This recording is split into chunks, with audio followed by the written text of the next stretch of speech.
বিসমিল্লাহির রহমানির রহিম। শুরু করছি অসীম দয়ালু পরম করুণাময় আল্লাহর নামে, যিনি সকল সৃষ্টি জগতে পালনকর্তা। আউযু বিল্লাহি আন আকুনা মিনাল জাহিলিন। রব্বি আউযু বিকা মিন হামাযাতিশ শায়াতিন ওয়া আউযু বিকা রব্বি আইয়াহদুরুন। وإذ قال ربك للملائكة إني جاعل في الأرض خليفة قالوا وتجعل فيها من يفسد فيها ويسفك الدماء ونحن نسبح بحمدك ونقدس لك قال إني أعلم ما لا تعلمون। আল কোরআনুল কারীম চ্যাপ্টার দ্য কাউ, গরু, সূরা আল বাকারা ভার্স 30।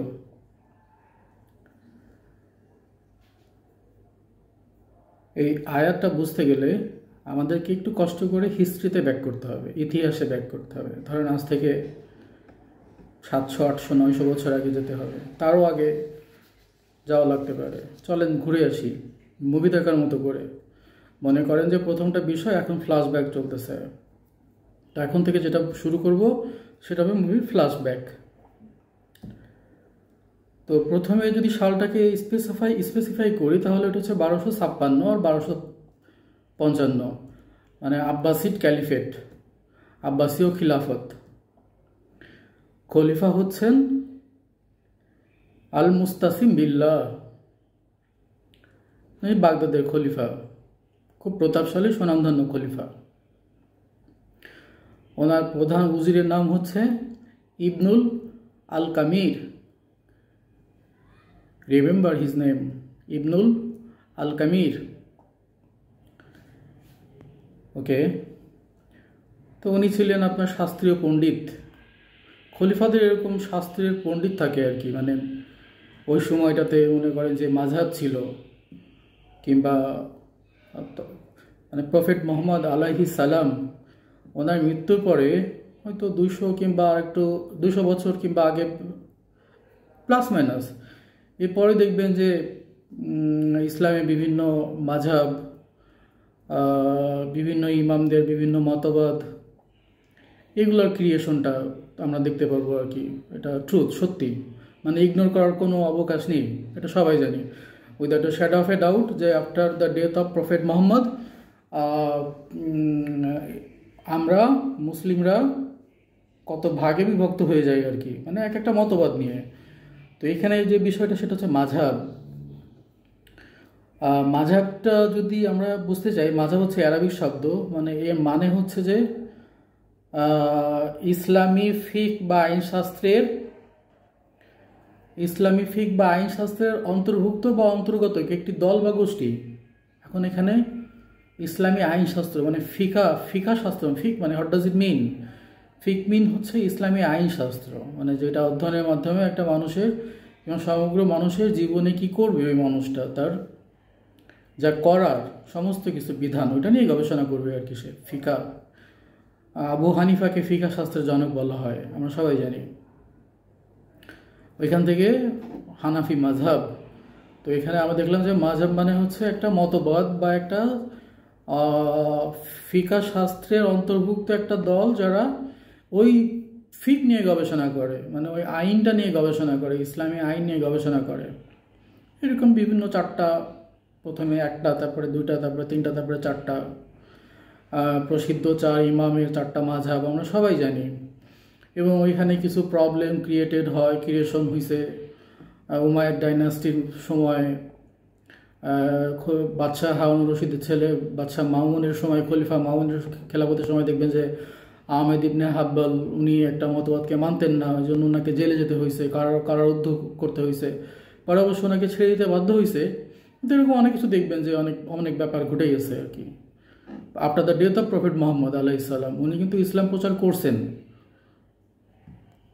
মানে ইসলাম তো প্রচারিত হয়ে গেছে, এটা তো প্রচারিত। মানে একটা গ্রন্থ লিখতে গেলে আমরা বলি না যে এটা সম্পাদিত, এটা সম্পাদক আছে এবং এটা সম্পাদিত, সাইন করে দিয়ে গেছে। তো আল্লাহ রাব্বুল আলামিনও তো সাইন করছেন। সাইনটা হচ্ছে কি, আল ইয়াউমা আকমালতু লাকুম দীনাকুম ওয়া আতমামতু আলাইকুম নি'মাতি ওয়া রাদিতু লাকুমুল দীনা লাকুমুল ইসলামা দিন কিংবা লাকুমুল দীনা আল ইসলাম। এটা হচ্ছে সাইন সিগনেচার। এনিওয়ে, মূল টপিকসে ফিরে আসি। এইখানে তার মানে মাযহাব আর কি, মাযহাব এবং ফিক, এই কারণে বিভিন্ন দল উপদলে আমরা বিভক্ত। তো খলিফা আল মুস্তাসিম বিল্লাহ, ওনার সময় ওনার যে প্রধান উজির ইবনুল আল কামির, উনি একটা মাযহাবের প্রধান ছিলেন আর কি, মানে ওই মতবাদ, ওই ফিক নিয়ে গবেষণা করতেন। তো খলিফাকে বিভিন্নভাবে মনে করেন যে বায়াস করতেন, পারভার্টেড করতেন, খলিফাকে বিভিন্ন বিভিন্ন কিছু বিভিন্ন পরামর্শ দিতেন। তো বাগদাদের ছোট্ট একটা রাজ্য, রাজ্যের নাম হচ্ছে তুস। ইতিহাস নিয়ে গবেষণা করতে গেলে প্রত্যেকটা ছোট বিষয় হলেও বলা উচিত আর কি। রাজ্যটা হচ্ছে ছোট একটা নগর যদি বলি, তুস। ওইখানে দুইজন শাস্ত্রের পণ্ডিত, মানে দুজন আলেমের মধ্যে ঝগড়া হয়েছে, গন্ডগোল হয়েছে। তো এটা নিয়ে রাজ্যের ব্যাপারটা বিশালভাবে আলোড়ন সৃষ্টি হয়েছে, একটা মানে প্রভাবটা রাজ্যের সমস্ত জায়গায় ছড়ায় পড়ছে। তো খলিফা যখন ওনার প্রধান উজিরকে জিজ্ঞেস করলেন যে ব্যাপারটা কি, বললেন যে আপনার রাস্তায় একটা সমস্যা চলতেছে, সমস্যা না, আমি এটা দেখবো, আই উইল টেক কেয়ার। প্রধান উজির বললেন যে আপনি চিন্তা করিয়েন না, I will take care of them. তো ইন দ্য মিন টাইম উনি, ওই প্রধান উজির, উনি কিন্তু ওনার পার্শ্ববর্তী একটা রাজ্য, ওই রাজ্যের সাথে ওনার একটা ভালো সম্পর্ক ছিল। রাজ্য নামটা পরে চলে আসবে ঘটনা প্রসঙ্গে। তো ওই দুই আলেম ব্যক্তি চলে গেছে আর কি, গণ্ডগোল লাগছে, কোনোভাবেই মানে ঐক্যমত প্রতিষ্ঠা করতে পারতেছে না। তো ওই প্রধান উজিরের সম্মতি নিয়েই খলিফাকে না জানায় চলে গেছে ওরা পার্শ্ববর্তী রাষ্ট্রে। ওই রাষ্ট্রের যিনি শাসক ছিলেন, খুব প্রতাপশালী শাসক, চেঙ্গিস খানের গ্র্যান্ড চিলড্রেন, নাতনি হালাকু খান, খুব বিখ্যাত ব্যক্তি ইতিহাসে, আমরা সবাই জানি। তো হালাকুর দরবারে চলে গেছে, গিয়া বলতেছে, হে শাসক, হে রাষ্ট্রনায়ক, আমাদের দেশে একটা সমস্যা হয়েছে, তো আমরা তো সমস্যা সমাধান করতে পারতেছি না, আপনি কি একটু দয়া করে আমাদের এই সমস্যাটা সমাধান করে দিবেন, তাহলে আমরা আপনার আনুগত্য স্বীকার করব। এখন ওনার রাজ্যেও, হালাকু খানের রাজ্যে ওদের প্রতিনিধি ছিল। মানে যখন কনস্পাইরেসি হয় তখন দেখবেন যে সব জায়গাতেই হয়। তো হালাকু খান তো অনেকদিন ধরে চিন্তা করতেছে যে আমি বাগদাদ আক্রমণ করব, আমি আব্বাসিদ খিলাফত যেভাবে অ্যাট এনি কস্ট আমি ধ্বংস করবই। তো ও মনে মনে চিন্তা করলো, ওর ইনটিউশন ওকে বললো দ্যাটস দ্য রাইট টাইম। মানে কুমির চিন্তা করতেছে যে আমি, মানে খাল কেটে কুমির আনার মতো আর কি।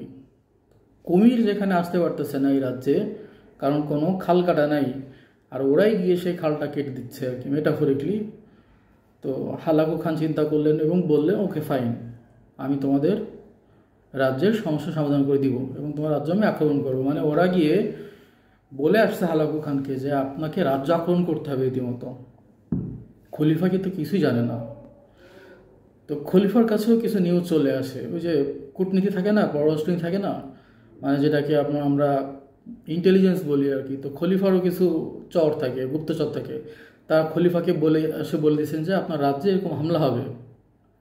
তো খলিফা তার প্রধান উজির ইবনুল আল কামির তাকে বলেছেন যে এটা কি সত্যি কিনা। বলে না না না, এরকম কিছুই হচ্ছে না, আপনি নিশ্চিন্ত থাকেন, যেটা ঘটবে সেটা হয়তো যদি ঘটেও থাকে, আশেপাশে আমাদের যতগুলো মুসলিম বন্ধু রাষ্ট্র আছে তারা আমাদেরকে হেল্প করবে, আমাদের এখানে কোনো চিন্তা নেই, এবং আমরা তো বিশাল সাম্রাজ্যের অধিকারী।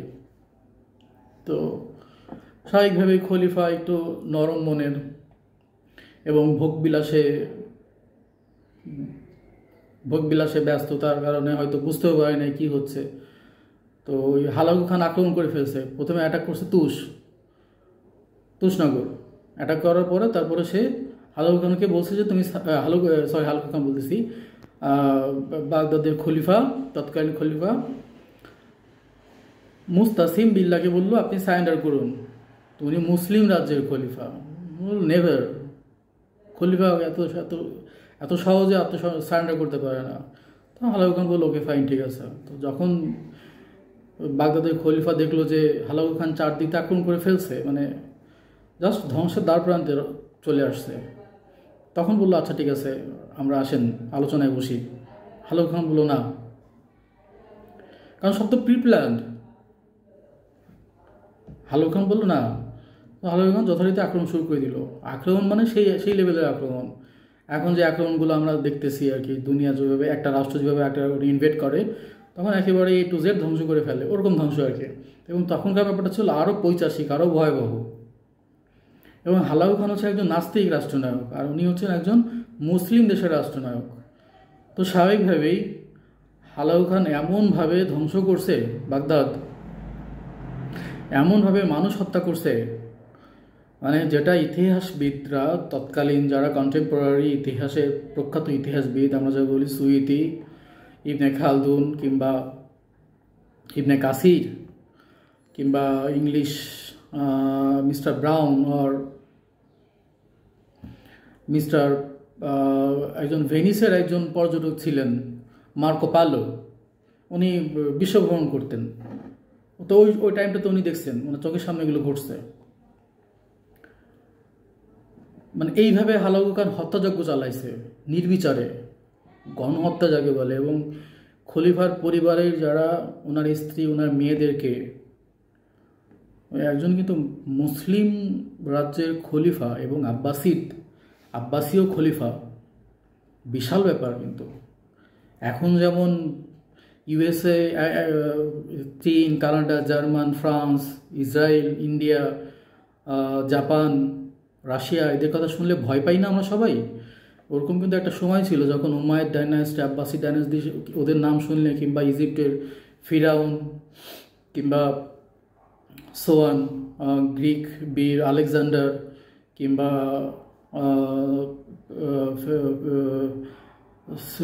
পারস্যের সাইরাস দ্য গ্রেট, এদের নাম শুনলে ভয় পেত না পৃথিবীতে এমন কোনো মানুষ ছিলেন না। যাই হোক, come back to the topics. তো ওনার পরিবারের সবাইকে জাস্ট দাসী, মানে দাস বানাইছে। এইটাই শব্দটা এখন পারফেক্ট মনে হয়েছে আমার কাছে।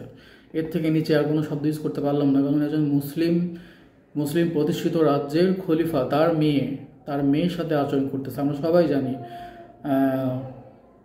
মানে একজন স্লেভ মাস্টার একটা তার স্লেভের সাথে কী করতে পারে, he or she can do anything whatever slave master অন্ড।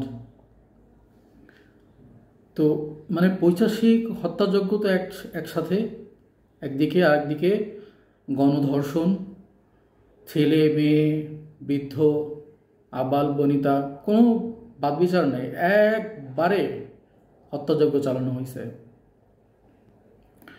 এবং তৎকালীন বাগদাদে একটা বিখ্যাত লাইব্রেরি, যেটাকে আমরা ইউনিভার্সিটি বলি, মানে বায়তাল হিকমা, ওরা বলতো বায়তাল হিকমা, জ্ঞানের প্রজ্ঞার ঘর। ওইখানে শত সহস্র লক্ষ বই ওদের ভাষায় ওরা ট্রান্সলেট করতো জ্ঞান বিজ্ঞানের জন্য, জ্ঞান বিজ্ঞান নিয়ে গবেষণা করার জন্য, লিটারেচার নিয়ে গবেষণা করার জন্য, সব কিছু নিয়ে গবেষণা করার জন্য ওদের ভাষায়। রিমেম্বার মাই ওয়ার্ড, ওদের ল্যাঙ্গুয়েজ ওরা ট্রান্সলেট করে রাখতো। ওই লাইব্রেরিটার সমস্ত লাইব্রেরি পড়াই দিল, সমস্ত বইগুলা দজলা এবং ফোরাত নদীর মধ্যে ফেলে দিল। এবং এটাও সত্যি যে ওই লাইব্রেরিয়ান চিৎকার করে বলতেছিল, আজকে বাগদাদ ধ্বংস হয়ে গেল। এটা বলে তিনি তিনি তিনি মারা গিয়েছিলেন হার্ট অ্যাটাকে। কারণ উনি সহ্য করতে পারেন নাই। কারণ কোনো জ্ঞানী ব্যক্তি কখনো তার সামনে যদি, কোনো জ্ঞানী ব্যক্তির সামনে যদি তার শ্রেষ্ঠ, তার জীবন দিয়ে একটা পুস্তক লেখা, সেটা যদি পোড়াই ফেলানো হয়, উনি মেনে নিতে পারবেন না। ওই লাইব্রেরিয়ান মারা গেলেন হার্ট অ্যাটাক করে। এবং কন্টেম্পোরারি যারা দেখছেন, নিজের চোখে যারা দেখছেন, তারা সবাই বলছেন যে দজলা এবং ফোরাত নদীর পানি কালো হয়ে গেছিল। কারণ বইয়ের মধ্যে তো কালি থাকে, এই বইয়ের কালির কারণে পানি কালো হয়ে গেছিল। ইউফ্রেটিস এবং টাইগ্রিস নদীর পানি just turn into black, not red, turn into black, কালো হয়ে গেছে পানি। এইভাবে ধ্বংসযজ্ঞ চালাইছে হালাকু খাঁ। ইভেন দো খলিফাকে এমনভাবে অপমান করছে, ওনাকে বস্তার মধ্যে বেঁধে প্রখর রোদের মধ্যে রেখে দিছে। উনি যখন প্রচণ্ড ক্ষুধার্ত হয়ে খিদার জালে আর্তনাদ করছে, আমাকে কিছু খাবার দাও, তখন তখন কী হয়েছে জানেন? ওনাকে খাবার হিসেবে গোল্ড এবং সিলভার প্লেটে করে পাঠানো হয়েছে। উনি যখন বললেন যে আমার সামনে এটা কী আনসার, এটা তো গোল্ড অ্যান্ড সিলভার, তো হালাকু খান বললেন যে এটা তো সেই গোল্ড অ্যান্ড সিলভার না যেটা আপনি জমায় রাখছিলেন। এটা তো আপনি আপনার রাজ্যে বিভিন্ন মানুষের দারিদ্রতা দূরীকরণের কাজে কিংবা যে কোনো রাষ্ট্রসেবায় নিযুক্ত করতে পারতেন, কিন্তু আপনি আপনার ভান্ডারে জমায় রাখছেন আপনার নিজের কাজে।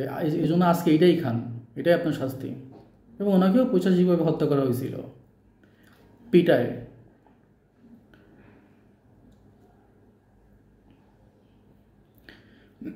এক্সকিউজ মি, মানে শুরুটা থেকে ওই যে মাঝহাব,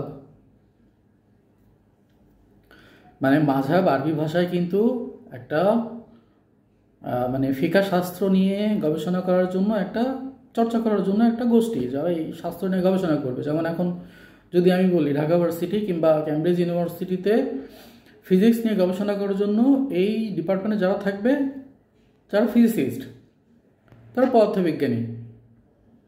ওরকম যারা মাযহাব নিয়ে গবেষণা করে তাদেরকে ফকি কিংবা ফিকা বলা হয়। যেমন Abu Hanifa, the father of ফিক। তো ওইখান থেকে শুরু, একটা প্রতাপশালী রাজ্য ধ্বংস হয়ে গেছে মুহূর্তের মধ্যে।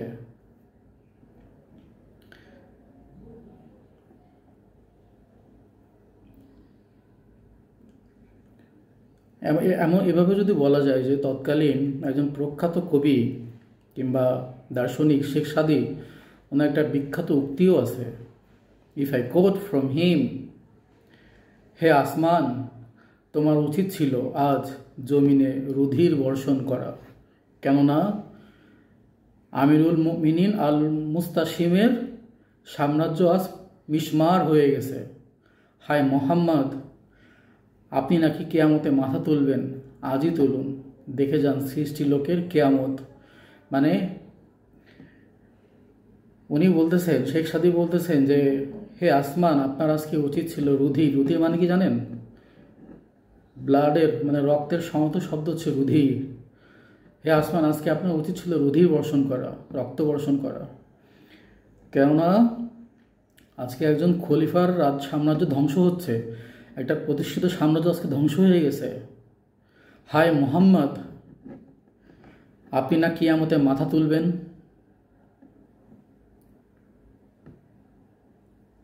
আপনি না কিয়ামতে মাথা তুলবেন, তো আজই তুলুন এবং দেখে যান আজকে বাগদাদে কিয়ামত হচ্ছে।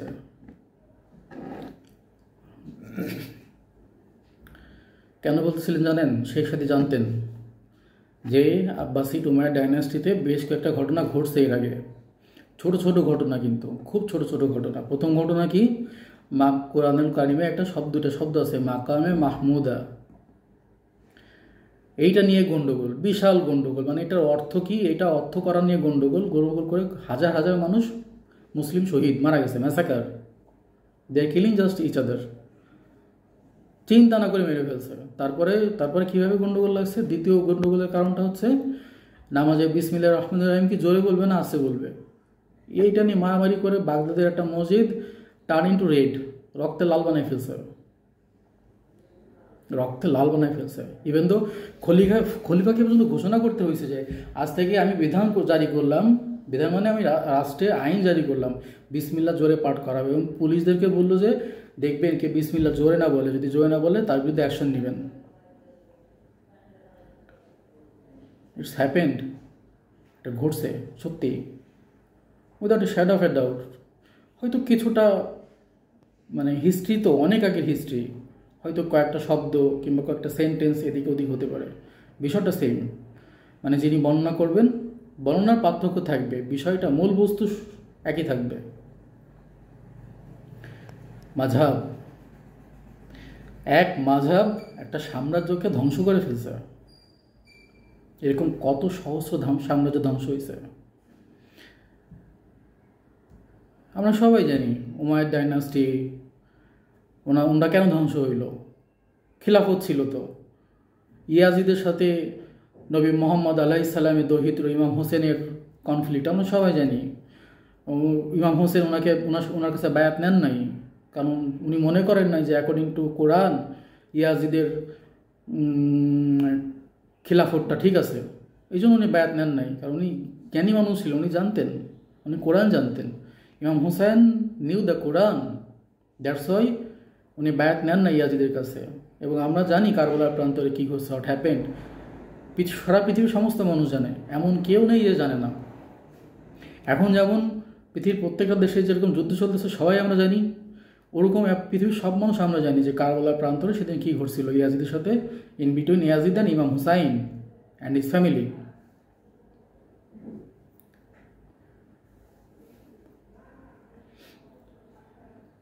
Now come back to the Quran.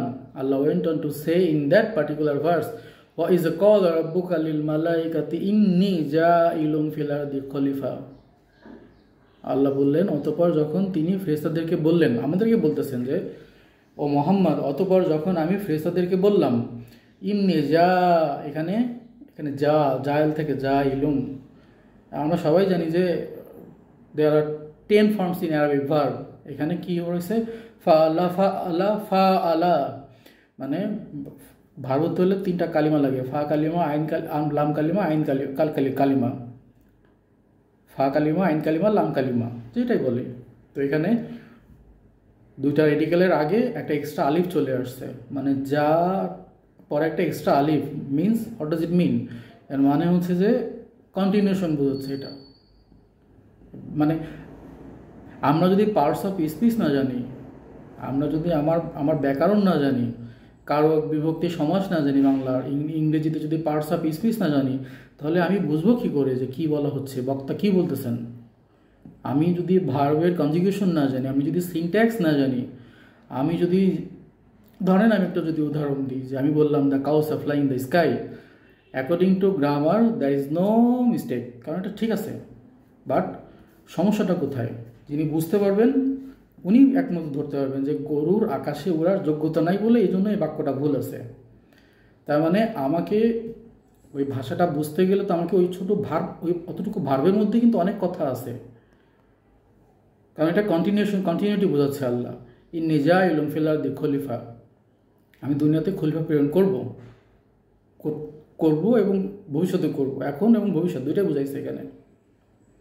তারপরে কল তাজআলু ফিহা মা ইউফসিদু ফিহা ওয়া ইয়াসফিকু দিমা ওয়া নাহনু নুসাব্বিহু বিহামদিকা ওয়া নুকদ্দিসু লাক। ফেরেশতারা বললেন, হে আল্লাহ, আপনি কি দুনিয়াতে এমন মানুষ পাঠাবেন, এমন খলিফা পাঠাতে যাচ্ছেন যারা শুধু মারামারি করবে, যারা অনর্থক ঝগড়া করবে, যারা ফিতনা, যারা ফাসাদ, যারা হিংসা করবে, যারা রক্ত ঝরাবে, যারা বিভিন্ন দল উপদলে বিভক্ত হবে, যারা এমন কোনো গর্হিত কাজ নেই সেই কাজগুলো করবে না, সব কাজই তারা করবে, তারপরেও আপনি মানুষ পাঠাবেন। আমরা আপনার সান্নিধ্যে আছি, প্রতিনিয়ত আপনার তাসবিহ পাঠ করি, আপনার পবিত্রতা বর্ণনা করি, আমরা আপনার মহিমা ঘোষণা করতেছি, আমরা কি যথেষ্ট নই? তখন আল্লাহ উত্তরে কি বললেন, কলা, আল্লাহ বললেন, ইন্নী আ'লামু, যা আমি জানি, কশিন কালেও মা লা তা'লামুন, তোমরা জানতে না, যাও না এবং জানবা না। It's very simple. তো ইতিহাসটা এবার এখানে যোগ করেন, ফ্ল্যাশব্যাকটা মুভির এই জায়গাটাতে, এই সেন্টেন্সটাতে, কোরআনের আয়াতটাতে নিয়ে আসেন। তাহলে দেখেন এখানে ফেরেশতারা যেটা বলছেন সেটা কি ঘটতেছে, সেটা কি ঘটছে, সেটা এখন ঘটতেছে এবং ভবিষ্যতেও ঘটবে। একই জিনিস, সেম জিনিস।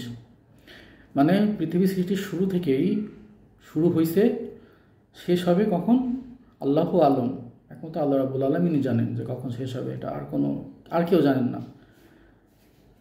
কিন্তু আমরা একটা জিনিস গবেষণা করে বের করতে পারি যে এটা কেন, মানে হোয়াটস দ্য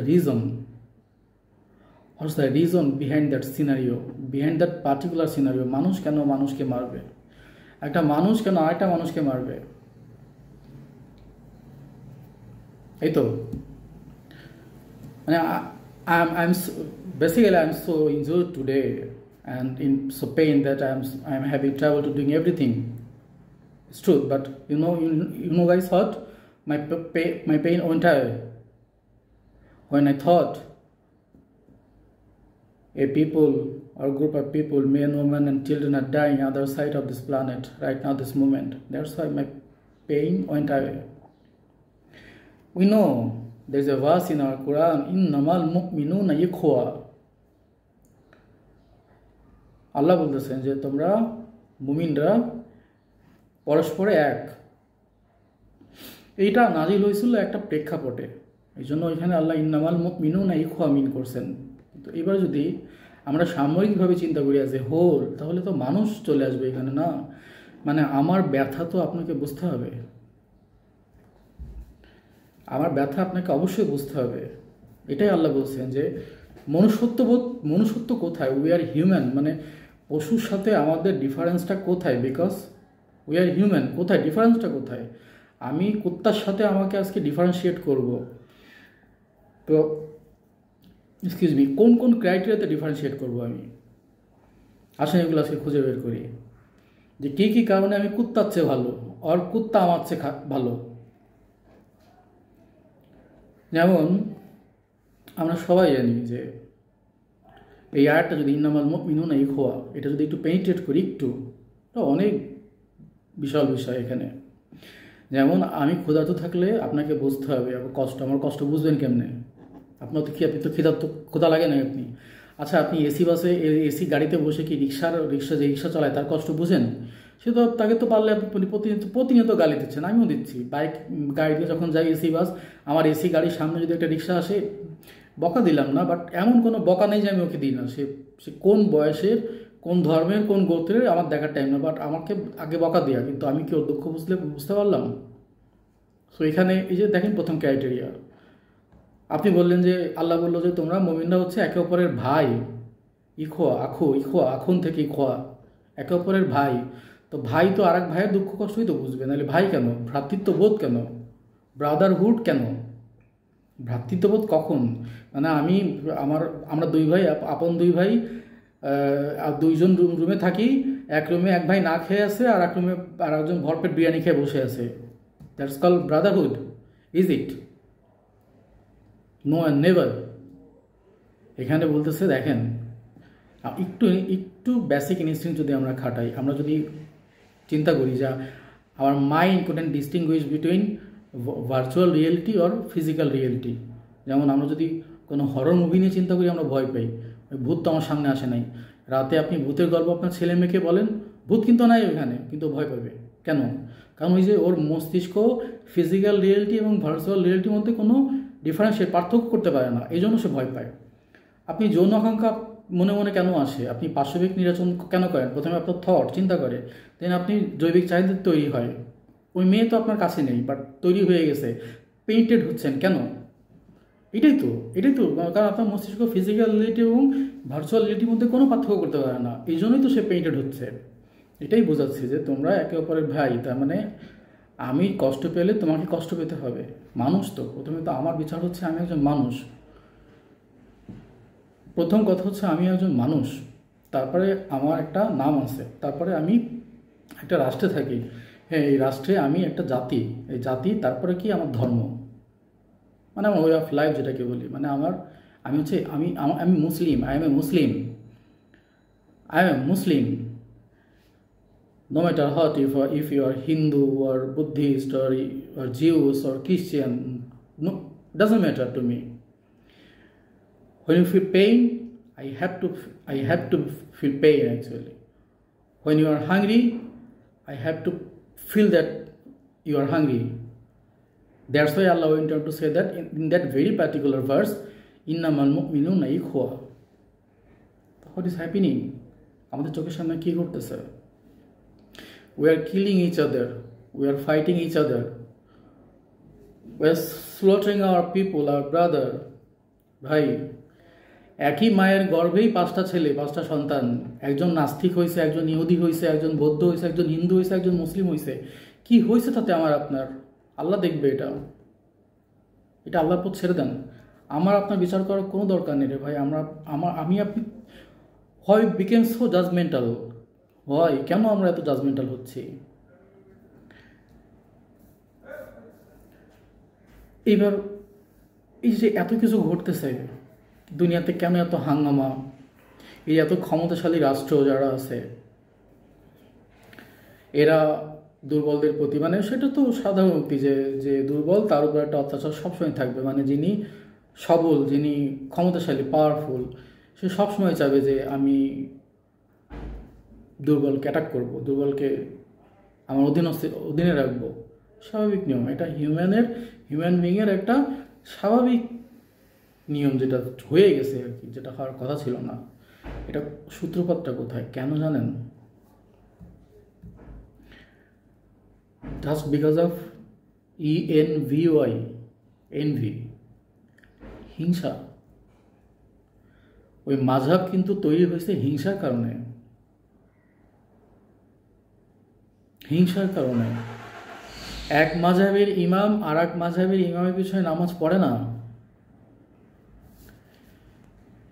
আমি সুন্নি ইমাম, আমি কখনো শিয়া ইমামের পিছনে নামাজ পড়বো না, নেভার নেভার।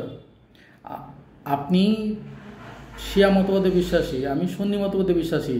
আপনার যদি কুত্তাও কামড়ায় আপনি আমার কথা শুনবেন না, শুনবেন না। আমি যে ইউটিউবে আমার যে কথা, আপনি আমাকে আনসাবস্ক্রাইব করে দিবেন, আমার কথাও শুনবেন না, পারলে একটা বকা দিবেন যদি জানেন যে আমি শুননি। কারণ আপনি যে শিয়া, কারণ ওই যে আপনার অবজেক্টিভ মাইন্ড যে আপনাকে প্রতিনিয়ত কমান্ড দিচ্ছে যে তুমি কিন্তু এই, আর ও কিন্তু ভুল, ও কিন্তু কাফির, ও কিন্তু ভিন্ন মতবাদের, ও কিন্তু কাফির। মানে আমরা বলেই দিছি যে ও কাফির, মানে মতবাদ। এখানে দেখেন মাযহাব ডাউন দ্য ড্যামারেজ, মাযহাব down the main damage here. ও সব কিছু ক্রিয়েট করে ফেলছে, ও বলেই ফেলছে আমি কাফির, কিন্তু এটা তো হওয়ার কথা ছিল না। এর জন্য মাযহাব হয় নাই তো। এই মাযহাবের যে চার ইমাম, ইনারা যদি জানতেন যে এরকম কিছু তৈরি হবে, ওনারা সুইসাইড করতেন ওই সময়টাতেই, কিংবা ওনাদের লিখিত যতগুলো কিতাব ছিল পোড়ায় ফেলতেন। সব কিছু হিংসা থেকে, সব কিছু, দ্য রুট অফ অল। সমস্ত যুদ্ধ আপনি গবেষণা করেন, আপনি গবেষণা করি, পৃথিবীতে সমস্ত যুদ্ধ, মানুষ হত্যা, প্রথম মানুষ হত্যা কে করেছিল? আদম আলাইহিস সালামের দুটো সন্তান, তো দুটা ছেলে, একজন আরেকজনকে হত্যা করেছিল। কেন? জাস্ট বিকজ অফ এনভি, হিংসা, আর কিছু না। খোঁজ নিয়ে দেখেন, হিংসা। এটা সব স্ক্রিপচারে মানুষ জানে, ইহুদি, বৌদ্ধ, খ্রিস্টান, হিন্দু, মুসলিম যা আছি আমরা সবাই জানি। অ্যাগনস্টিক, জায়নিজম, অর্থোডক্স খ্রিস্টান, অর্থোডক্স জিউস, অর্থোডক্স মুসলিম সবাই জানি যে আদম আলাইহিসসালামের দুই সন্তান হাবিল কাবিল একজন আরেকজনকে মারছিল। কেন? হিংসার কারণে। এবং পৃথিবীতে সমস্ত যুদ্ধ এক বড় রাষ্ট্রনায়ক, যেমন আমরা আলেকজান্ডার দ্য গ্রেট বলি, পৃথিবীর দিগ্বিজয়ী শাসক, ওনার কি দরকার ছিল রাজ্য জয় করা? উনিও তো ওনার রাজ্য নিয়ে শান্তিতে থাকতে পারতো না। ওনার ওই যে আমি আরেক রাজ্য দখল করব, আমি এক্সপ্যান্ড করব, হিংসা। আমি বড়, মানে মাইটিনেস চলে আসে এখানে, আমি বড়, I am powerful. So that's প্রবলেমটা হচ্ছে এখান থেকে, হিংসা। গ্রাজ, গ্রাজ নিয়ে একটা মুভি আছে, দেখবেন, একটা হরর মুভি। যারা হরর মুভি দেখতে পারেন তারা মুভিটা দেখবেন। গ্রাজ, GRUDZ, মানে ক্রোধ। হিংসার পরেই হচ্ছে ক্রোধ। মানে like I said, be careful about your thoughts because it's forming your words. Be careful about your words because it's shaping your action. Be careful about your action because it's shaping your habits. So আমাদের habit হয়ে গেছে, আমার অভ্যাস হয়ে গেছে হিংসা করা। এখন আমরা অভ্যস্ত। আমি ওর ভালো দেখতে পারবো না। আমার প্রতিবেশী, ব্যক্তি বিশেষের ক্ষেত্রেই বলি, আমার প্রতিবেশী, আমার বন্ধু গাড়ি কিনছে, ভালো চাকরি পাইছে, আমার সহ্য হচ্ছে না, আমি হিংসায় মরে যাচ্ছি, জ্বলে পড়ে যাইতেছি। শুধুমাত্র হিংসা। আমি যে ওইখানে পৌঁছাবো কষ্ট করে, না, এটা আমার ইন্টেনশন না। আমার ইন্টেনশন হচ্ছে ও কেমনে ওইখানে গেল ফার্স্টেই, দ্বিতীয়ত ও ধ্বংস হয় না। পারলে আমি ওর মৃত্যু কামনা করি, আল্লাহ ভগবান খোদা ওরে মারো, ও যেন ধ্বংস হয়, প্রতিনিয়ত প্রার্থনা করি। মুখে না বললেও মনে বলি, মুখ দিয়ে বলি যে দোস্ত ভালো গাড়ি কিনছোস, কিন্তু মনে আমার পুড়ে যাচ্ছে, ছাই হয়ে যাচ্ছে। দেখেন মিলে কিনা, মিলে যাবে। হিংসা। এইবার এই ব্যক্তি থেকে এবার সমাজ এবং রাষ্ট্রে নিয়ে আসেন, সব জায়গায় একই জিনিস। যুদ্ধর মূল কারণটা হচ্ছে হিংসা, মূল কারণ হিংসা, আর কিছু না। মানে আমরা দোষ দিই কাকে? শয়তানকে। শয়তানের দোষ। কেন রে ভাই? শয়তান হিংসা তৈরি করে দিয়ে যায়। আমি সবসময় পড়ি মানে আমি হাসিদিন ইজা হাসাদ, হিংসুকের হিংসা হইতে আমার প্রতিপালক আপনি আমাকে রক্ষা করুন, হিংসুকের হিংসা হইতে।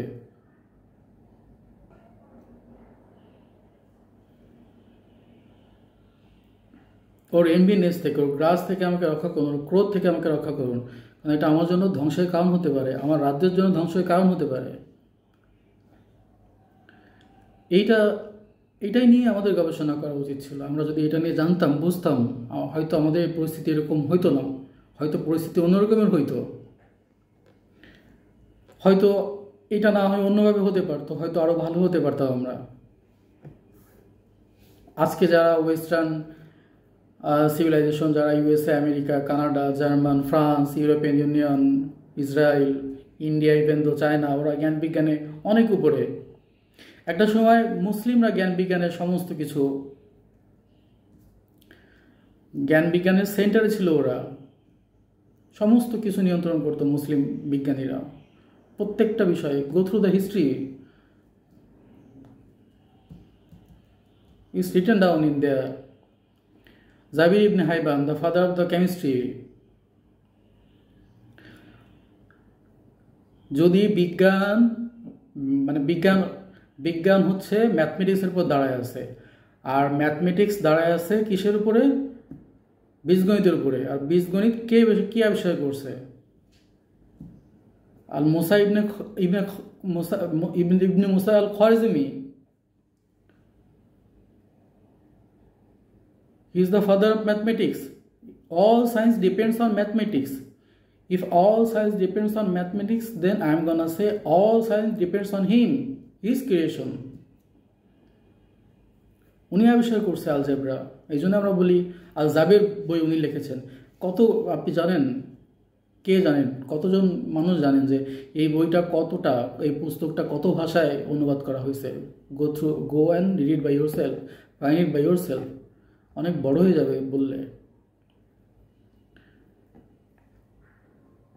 আল জাবের থেকে আলজেব্রা,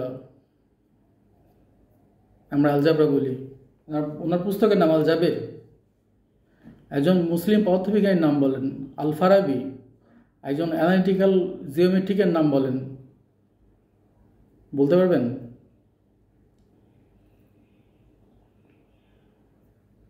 ওমর খৈয়াম। এই যে কুষ্ঠরোগ, এটার প্রতিষেধক কে আবিষ্কার করছে জানেন? আল রাজি। এই যে ইবনে সিনা, সবাই জানি ওনাকে প্রখ্যাত দার্শনিক, গণিতবিদ বলা হয়। সব মুসলিম বিজ্ঞানী। একটা সময় ছিল ওনারা গবেষণা করতেন। কেন করতে পারতেন জানেন? কারণ ওরা কোরআন গবেষণা করতেন। আমি যখন বলি যে কোরআন নিয়ে গবেষণা করেন, সবাই হয়তো মনে হয় হ্যাঁ কিসের কোরআন, ব্যাকডেটেড। আরে ভাই, আপনি যখন কোরআন জানবেন তখন ফিজিক্স আপনার জন্য মাছ ভাত হবে, পানি হবে। আপনি যখন কোরআন জানবেন, কেমিস্ট্রি ইজ গোয়িং, মানে কেমিস্ট্রি হবে আপনার কাছে জাস্ট লাইক পানি, মানে বোঝার জন্য, মানে প্রত্যেকটা কিছু বোঝার জন্য আগে এখানে কামব্যাক করতে হয়। ওরা আগে এখানে কামব্যাক করছে। প্রত্যেকটা সময় প্রত্যেকটা ধর্মের যে মানুষগুলা সিভিলাইজেশন যখন বড় বড় পর্যায়ে চলে গেছে, সিভিলাইজড হয়েছে, তখন ওই ধর্মের ওই গোত্রের মানুষরা ওদের কিতাব নিয়ে গবেষণা করতো, ওদের ভাষায়, নিজের ভাষায়, মাতৃভাষায়। তারপরে ওরা রীতিমতো গবেষণা করে দেখছে এবং আবিষ্কার করছে। এখন একজন মুসলিম বিজ্ঞানীর নাম বলেন তো, আমাদের বাংলাদেশের একজন মুসলিম বিজ্ঞানীর নাম বলতে পারবেন? ডক্টর জামাল ইসলাম, চিটাগাং ইউনিভার্সিটি প্রফেসর। তার বন্ধু হচ্ছে কে জানেন? রজার পেনরো, নোবেল প্রাইজ পাইছে ফিজিক্সে। উনিও ফিজিক্সে নোবেল প্রাইজ পাইতে পারতেন। উনি ক্যামব্রিজ ইউনিভার্সিটিতে যদি থাকতেন, উনি চলে আসছেন বাংলাদেশে। ওনার অত টাকা, অত সুখ ওনার ভালো লাগে না, উনি অত সেই সুখ ছেড়ে বাংলাদেশে চলে আসছেন। উনি বাংলাদেশে চলে এসে উনি একটা বই লিখছেন, the ultimate fate of the universe. বইটা পড়বেন, কাজে লাগবে। I repeat it again, the ultimate fate of the universe. একজন বাংলাদেশের মুসলিম বিজ্ঞানী লিখেছেন, চিটাগাং ইউনিভার্সিটি প্রফেসর। উনি মারা গিয়েছেন, ওনার আত্মার মাগফিরাত কামনা করি। ওনারা মনীষী, যুগে যুগে গবেষণা করতেন।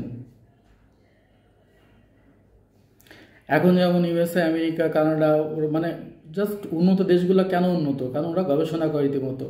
আর আমরা অধঃপতনের অতল তলে কেন? আমরাও গবেষণা করি, যে কাজী নজরুল ইসলাম তো বলেই দিছে, মানে ওরা যখন গবেষণা করে মহাকাশ নিয়ে, তখন আমরা গবেষণা করি বিবিকে কিভাবে তালাক দিব সেই ফতোয়া নিয়ে।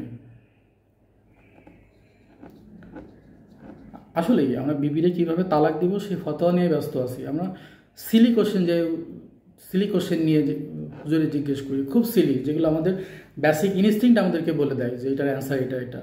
মানে আমরা জিজ্ঞেস করি, হুজুর last night I had sex with my wife, I did this of that, what should I do right of this moment? হুজুর আমি কি এখন গোসল করবো? আরে অবাক ব্যাপার। সৃষ্টির মধ্যে খুব ছোট একটা প্রাণী আছে, মুরগি এবং হাঁস। তারা যখন জৈবিক চাহিদা পূরণ করে, দেখবেন যে তারা কি করে, টুপ করে পানিতে ডুব দেয়। মানে কি? Basic instinct. এটা বুঝতে কি রকেট সায়েন্স লাগে নাকি ভাই? এটা খুব সিম্পল ইকুয়েশন। আমরা কি গবেষণা করতেছি, আমরা কোথায় আছি, আপনি আমার কথা শুনবেন না তো।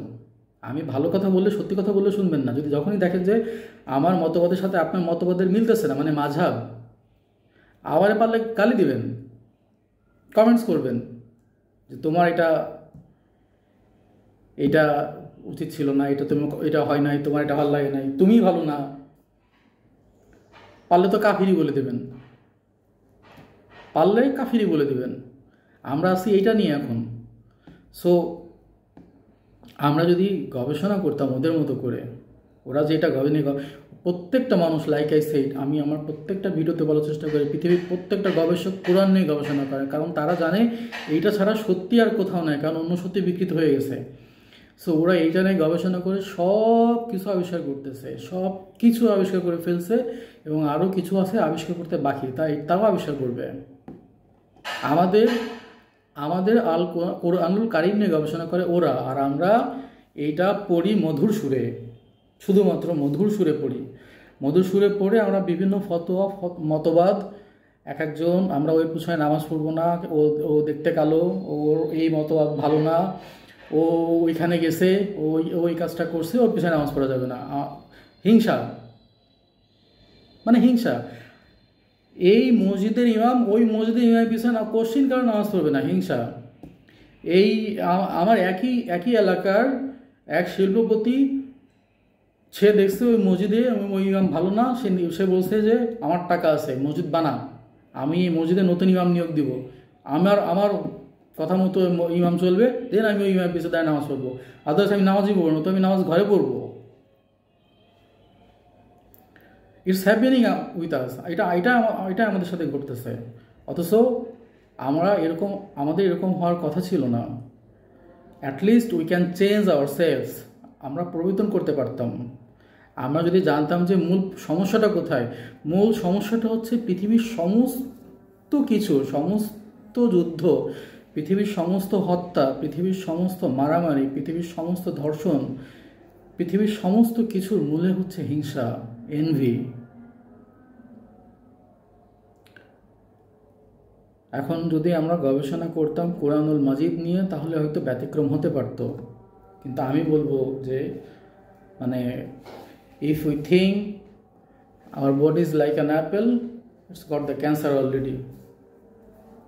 Like Ali radhiyallahu anhu, Ibn Abu Talib said, Ali narrated, the messenger of Allah said, peace be upon him, the time will come upon you, the Islam will remain nothing but a name.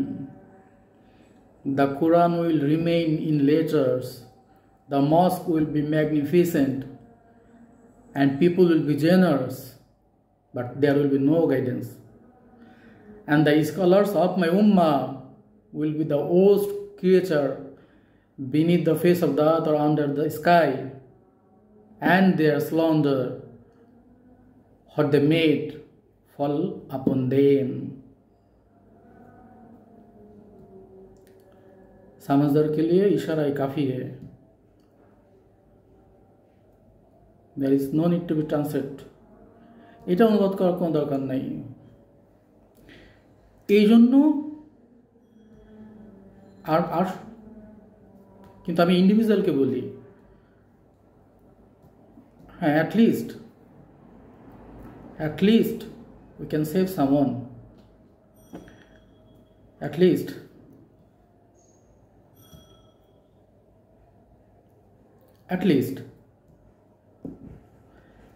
মানে প্রত্যেকটা রাষ্ট্রপ্রধান যারা এখন ক্ষমতাশালী, আগে যেমন ছিল, আরে আমরা তো জানিই না জুলকারনাইন মানে কি কোরআনে বর্ণিত। জুলকরনাইন, আমরা জুলকারনাইন নামে একজন বাচ্চারই নাম দিয়ে দিছি। জুলকারনাইন হচ্ছে একজন বাচ্চা, যিনি একজন বাচ্চা ছিলেন। জুলকারনাইন তাই, আসলে জুলকারনাইন তাই।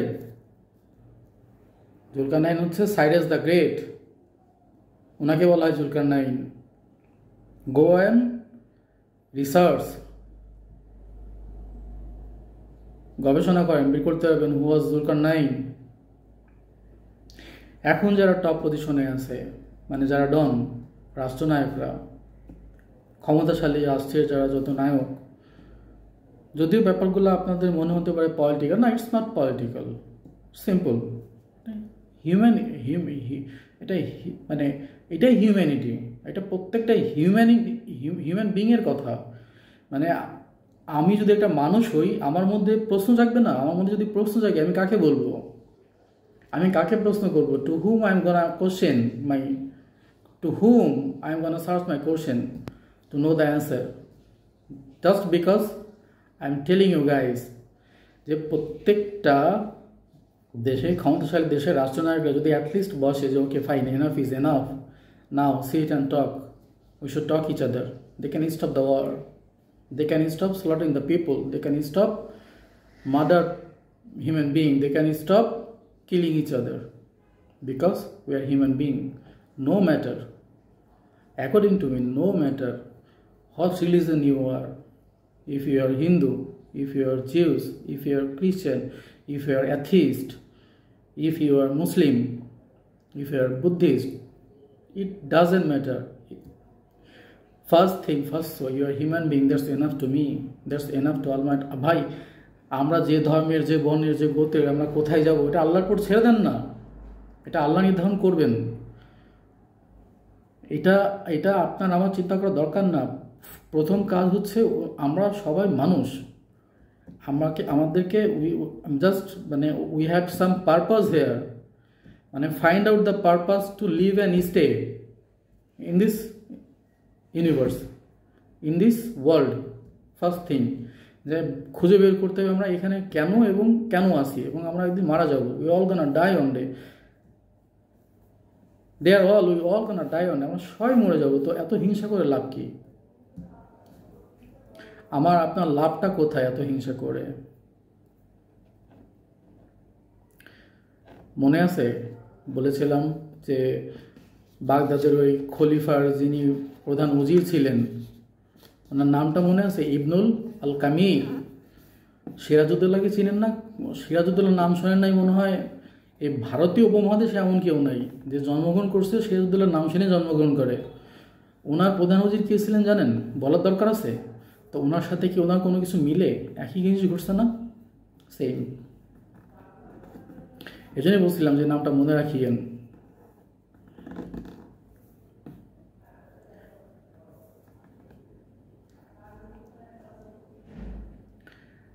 And just stop ask the silly question to the Huzur or Alim. We have a basic instinct. We all have a Quran. We all have, আমাদের প্রত্যেকের ঘরে কোরআন আছে। We can study by ourselves. তারপরে আল্লাহ বলছে যারা আলেম তাদেরকে গিয়ে জিজ্ঞেস করো তোমরা। যারা জ্ঞানী, তোমরা যদি না বুঝো তারা জ্ঞানী ব্যক্তিকে গিয়ে জিজ্ঞেস করো। ফার্স্ট আপনাকে খুঁজে বের করতে হবে জ্ঞানী ব্যক্তিকে, তাকে যা জিজ্ঞেস করতে হবে। অনেক জ্ঞানী মানুষ আছে পৃথিবীতে, এখন আমাদের দেশে অনেক জ্ঞানী মানুষ, তাদেরকে খুঁজে বের করেন। সে যে হোয়াট এভার দেয়, আমার কোনো সমস্যা নেই, আমার কোনো পার্সোনাল কোনো ইয়া নেই আমার সাথে কারোর কোনো। আমি বললাম আমি খুব সিম্পল এবং ক্ষুদ্র একজন মানুষ। I know I don't have the ability to say this because there are a lot of wise people around me, but who knows, even my word would reach to their ears actually, who are the Don, who rules the world actually. That's my hope, only hope. But আমি খুব ক্ষুদ্র একজন মানুষ, আমার কথা শোনার তো কোনো দরকার নেই, আপনার কোরআনের কথা শোনেন। এইটাই ফয়সালা করবে সমস্ত কিছু, এটা আমাদেরকে দিক নির্দেশনা দিবে সব কিছুর, ইচ অ্যান্ড এভরিথিং।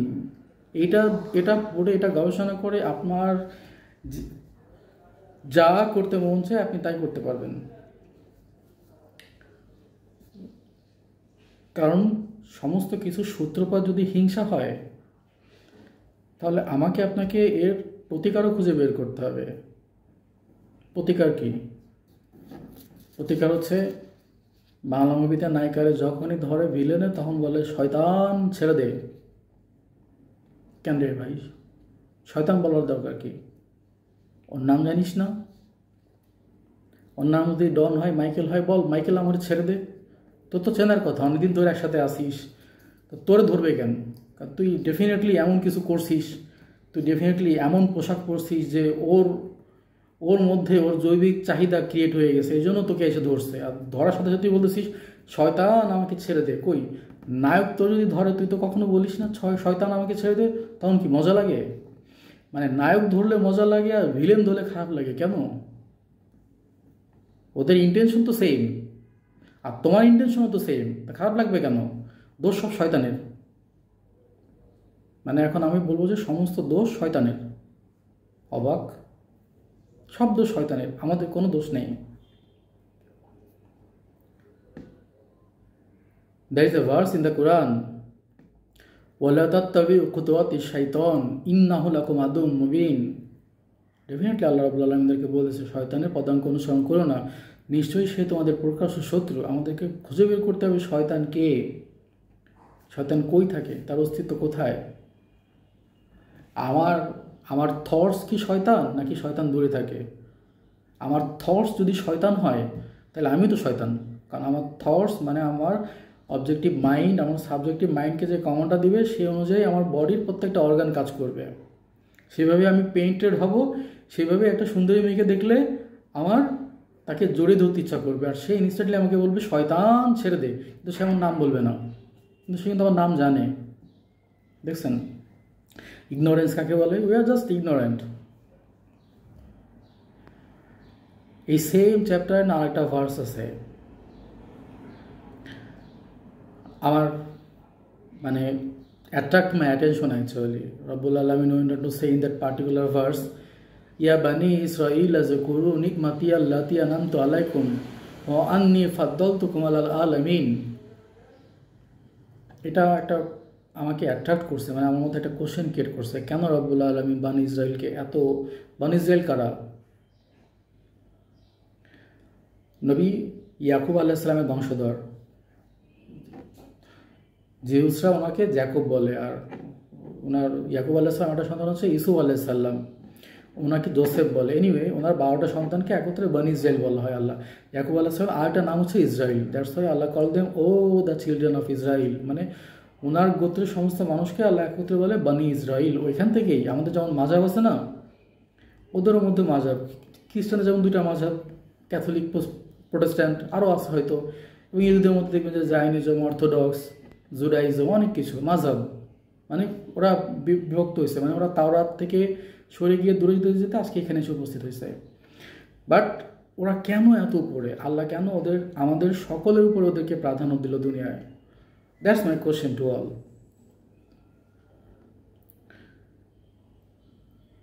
ভিডিও অনেক বড় হয়ে যায়, কি করব, কারণ কিছু করার থাকে না, একটার সাথে একটা ইন্টারকানেক্টেড।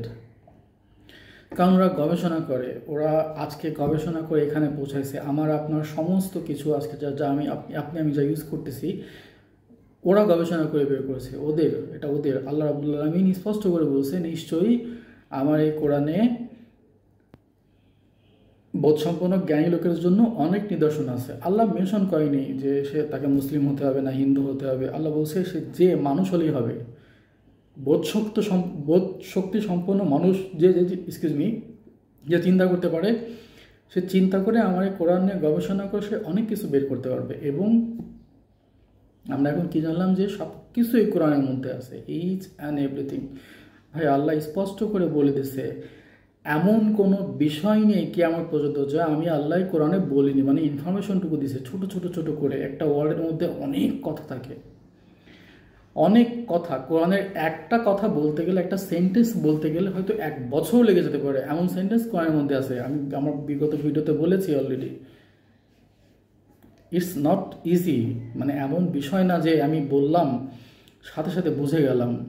এটা পেনিট্রেট করতে গেলে আরও কয়েকটা ল্যাঙ্গুয়েজের দরকার হয়, অনেক বিষয়ের দরকার হয়। পলিটিক্যাল কোনো ভার্স হলে পলিটিক্স সম্পর্কে অনেক ভালো গবেষণা করতে হয়। এই নিয়ে ভিডিও আর বড় করে লাভ নেই। বাট ওরা কেন এত, মানে বিশ্বের টপ, ওরা কেন ডন? মানে there is a saying in Hindi, Don কো পাকারনা মুশকিল নেহি না মুমকিন হে। ওরা তো ওই পজিশনে আছে না, ডন। সো ওরা কেন এই পজিশনে, আর আমরা কেন এত অধপতনে, আমরা কেন এত নিচে? মানে হিংসা। দেখেন, আমরা প্রথম কথা এর কেন এই আয়াতটা নিয়ে চিন্তা করতে গিয়েই আমার মধ্যে আসলো যে আমরা কিন্তু basically free frank, don't take it sly, মানে এটা ডোন্ট টেক ইট ইন্ডিভিজুয়াল, সবার জন্য। আমরা ইহুদিদের সহ্য করতে পারি না, আমরা ওদের প্রোডাক্ট বর্জন থেকে শুরু করে সব কিছুই করি। তো কারণও আছে, অনেক কারণ আছে, কারণ ওরা অনেক ক্ষতি করতেছে without a shadow of a doubt. কারণ ওদের মধ্যে এনভিনেন্সটা সবচেয়ে বেশি, আর আমরা ওদের মধ্যে হিংসা বেশি, আর আমাদের মধ্যে ইগনোরেন্সটা বেশি। আমরা হচ্ছে ইগনোরেন্ট আর ওরা হচ্ছে হিংসুক এখন। সো ওরা গবেষণা করতে করতে হিংসুক হোক, সমস্যা নেই, আর আমরা গবেষণা না করে করে ইগনোরেন্ট হয়ে গেছি। আমরা হিংসুক হয়েও যদি ওদের সমপর্যায়ে থাকতাম না, তাহলে ব্যাপারটা কিন্তু অন্যরকম হতে পারতো, আসলে অন্যরকম হতে পারতো। কারণ ওরা গবেষণা করে, প্রতিনিয়ত করে। যেখানে আমাদের পাঠ্যপুস্তকে বলা আছে ওই দেখা যায় তাল গাছ, ওই আমাদের গা, ওইখানেতে বাস করে কানাবগির ছা। আর ওদের পাঠ্যপুস্তকে কি আছে জানেন? ওদের পাঠ্যপুস্তকে কি আছে আমি তো কখনো দেখিনি, তবে আমার মনে হয়, আমার প্রজ্ঞা আমাকে বলে বারবার যে এটা আছে, ওই দেখা যায় মঙ্গল গ্রহ আর এনি কাইন্ড অফ স্টার, আমি ওইখানে একদিন যাবো, গো I must, like Elon Musk, go he must, যাবেই যাবে, বলছে তো বলছে, এবং করবেই, করে দেখাবে। বিকজ ও জানে যে কোরআনে বলে দিছে আল্লাহ যে মানুষকে আল্লাহ ক্ষমতা দিছে আল্লাহর পক্ষ থেকে। The same soul came from Allah. মানে 4টা এনার্জি আমরা যেটাকে বলি আর কি, gravitical force, gravitational force, electromagnetical force, weak nuclear force, strong nuclear force, weak nuclear force, আরও অনেকগুলো ফোর্স। তো এগুলো সবই তো রব্বুল আলামিন থেকে আসছে না, এই ফোর্সগুলা। তো এগুলো কি আমার আপনার মধ্যে নেই? আর সোলটা কীভাবে তৈরি হয়েছে? সোল কি দেখতে পারেন কখনো? সোল নিয়ে গবেষণা করেন না, বুঝতে পারবেন যে এই 4টা পাওয়ারফুল ফোর্স কি।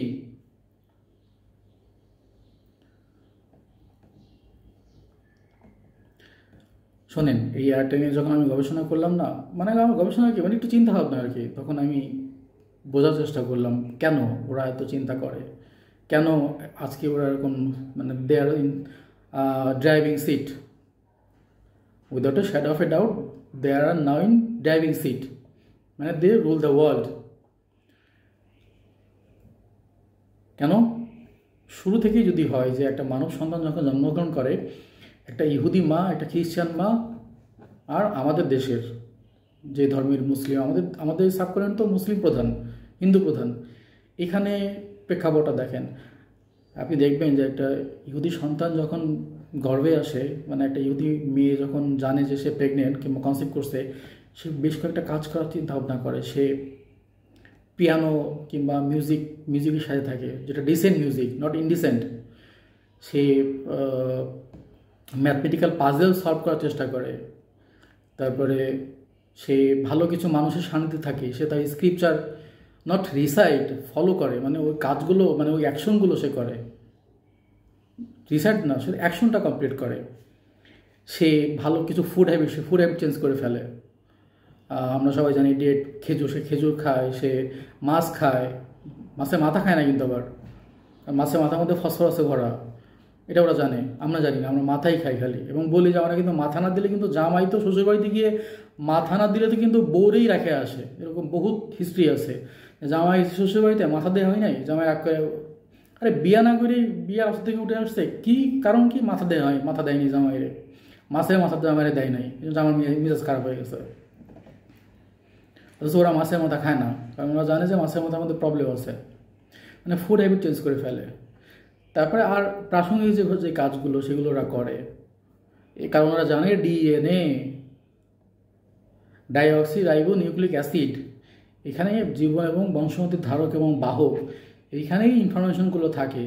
সো ওদের গর্ভে যে সন্তান আসে, ওরা জানে যে ও এখন যেভাবে চলবে, ওর ব্রেনকে যেভাবে চালাবে, ওর যে সন্তান হবে পৃথিবীতে আসবে, সে ওইভাবেই বড় হবে এবং তার পরিবেশটা ওইভাবে মেনটেন করতে হবে। আর আমাদের পার্সপেক্টিভ চিন্তা করেন, আমরা কি করি আমাদের সমাজে এখনও গ্রাম শহর কোনো ভেদাভেদ নাই। আমাদের যখন একটা মেয়ে গর্ভবতী হয় তখন তারা দিয়ে এমন কোনো কাজ নাই যেটা করানো হয় না। গ্রাম হলে তো সব কাজ, মানে শাশুড়ির নির্যাতন, ননদের নির্যাতন, দেবরের নির্যাতন, তারপরে সোয়ান আরও আত্মীয় স্বজন আসলে সব কাজ ওরে দিয়ে, ও খাবার সময়ও পায় না, ইভেন তো টর্চার্ড হয়, আপসেট থাকে সারাদিন। কোনো ভুল করলে মায়ের তো খাই, এমন কেউ নাই যে বলতে পারবে না, মানে লজ্জা হয়তো বলবে না, কিন্তু সে মনে মনে বলবে যে না মায়ের খাইছি জীবনে। আমি যখন প্রেগনেন্ট ছিলাম তখন টর্চার, আমি আপসেট ছিলাম প্রচণ্ড। তো ওই অবস্থায় যখন ওর সন্তান ভূমিষ্ঠ হবে তখন ও কী পরিবেশে ভূমিষ্ঠ হইল, কারণ ওর সন্তান তো ইনফরমেশনটা ওইখান থেকেই নিচ্ছে, ওর মার কাছ থেকেই নিচ্ছে, কারণ ওর ব্রেন তো ভিতরে ডেভেলপড হচ্ছে, হার্ট ডেভেলপড হচ্ছে, ও তো ইনফরমেশনগুলো ওইখান থেকেই পাচ্ছে, নাকি পাচ্ছে না? আমি মিথ্যা বললাম? কোয়ান্টাম ফিজিক্স গবেষণা করেন, বুঝতে পারবেন যে ওইখানে পাচ্ছে কি পাচ্ছে না। কোয়ান্টাম লেভেলে চিন্তা করেন, যেটা দেখতে পারেন সেটাই বিশ্বাস করেন খালি, আর যেটা দেখতে পারেন না সেটা বিশ্বাস করেন না। তার মানে এন্টি ম্যাটার বিশ্বাস করেন না, কারণ আপনিও দেখতে পারেন না। এই জন্য কোয়ান্টাম বিশ্বাস করবো না আমি, মানে আমি আমার আলেম আমাকে বলছে there is no quantum physics, আমি বলবো যে okay fine, there is no quantum physics, আমি তো দেখতে পাই না, আমি বিশ্বাস করবো না কোয়ান্টাম ফিজিক্স। অথচ সব কিছুই কোয়ান্টাম লেভেলে চলতেছে এখন, সবচেয়ে বেশি কোয়ান্টাম লেভেলে। সো এই কারণে ওরা দে আর ইন ড্রাইভিং সিট। এই জন্যই আল্লাহ বলছে ইয়া বানি ইসরাঈল আযকুরু নি'মাতি আল্লাতী আন'আমতু আলাইকুম ওয়া আন্নী ফাদ্দালতুকুম আলাল আলামিন। আল্লাহ রাব্বুল আলামিন জানে, উনি সর্বজ্ঞানী, উনি মহাজ্ঞানী, উনি অসীম দেওয়ালে পরম করণে। উনি জানে বনী ইসরায়েলটা কোথায় যাবে, কারণ ওদের থেকেই তো ইয়াহুদি এবং খ্রিস্টানরা আসছে। এবং ইটস এক্সিমিনেট দ্যাট 2+2=4, এটা চিরন্তন সত্য। এখন ওরা দে আর ইন ড্রাইভিং সিট।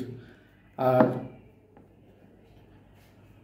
সভ্যতা তো একটা সূত্র আমরা সবাই জানি, মানে ও খুব দেরিতে একেবারে ওর চূড়ায় পৌঁছায়, হয়তো 50 বছর, 100 বছর, 150 বছর, 200 বছর লাগে ওকে সভ্যতার ওর টপে পৌঁছাইতে।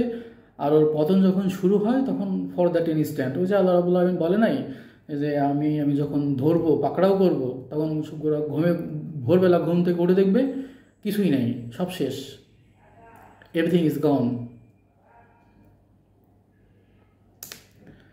আমার কথা শোনার কোনো দরকার নেই, but my request to all, read the Quran. মানে রিড না, রীতিমতো গবেষণা। আমার প্রত্যেকটা ভিডিওতে আমি বলি রীতিমতো গবেষণা করতে হবে। এখন বাঁচার একটাই উপায় ভাই, don't be bored and don't take it otherwise. বাঁচার একটাই উপায়, আসলেই বাঁচার একটা উপায়, সেটা হচ্ছে গবেষণা করা রীতিমতো। There is no way and there is no alternation. আর লাস্টলি কবির ভাষায় বলতে হয়, শেষ হয়েও হইল না শেষ। ভালো থাকবেন, সালামু আলাইকুম।